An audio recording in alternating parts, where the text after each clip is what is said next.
In this video, we're going to look at question 10 of exercise 7.2. So we're still looking at our double angle formula. Okay, here we've got cos of 2a equals 7 over 25, and a is an acute angle again that lies between 0 and 90, so that's helpful to know that it's going to be positive.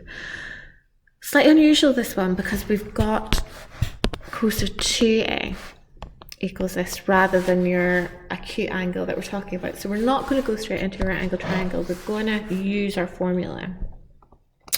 So cos of 2a equals, and the first part we want to find is asking us to find the exact value of cos of a to start with.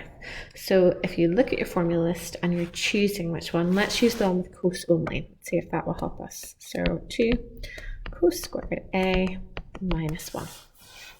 Now, I know what cos of 2a is. It's given me this, so I'm going to sub this in. 7 over 25 equals 2 cos squared a take away 1. Let's see if we can get cos on its own. Add 1 to both sides, so 25 25ths plus 7 25ths leaves you with 32 25ths equals 2 cos squared a. We want to get cos squared a on its own, so we get rid of our 2 next by dividing by 2. You're just dividing the numerator by 2, so you're going to be left with 16 over 25. Nice square numbers, equals cos squared a. Remember, that's just correct representation, that's the same as cos a all squared, so to get rid of that, we're going to square root. So your cos of a is going to be 4 over 5, and you've got your actual exact answer there.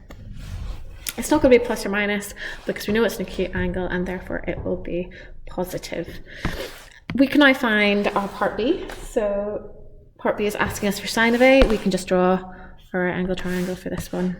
So got your right angle triangle, definitely not an exact sketch. We've got our K, adjacent and hypotenuse.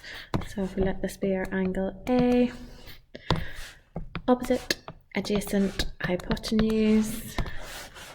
Your adjacent is 4, your hypotenuse is 5, that's your 3, 4, 5 triangles. So sine of A, your exact value of that one is going to be 3 over 5. And that's you done.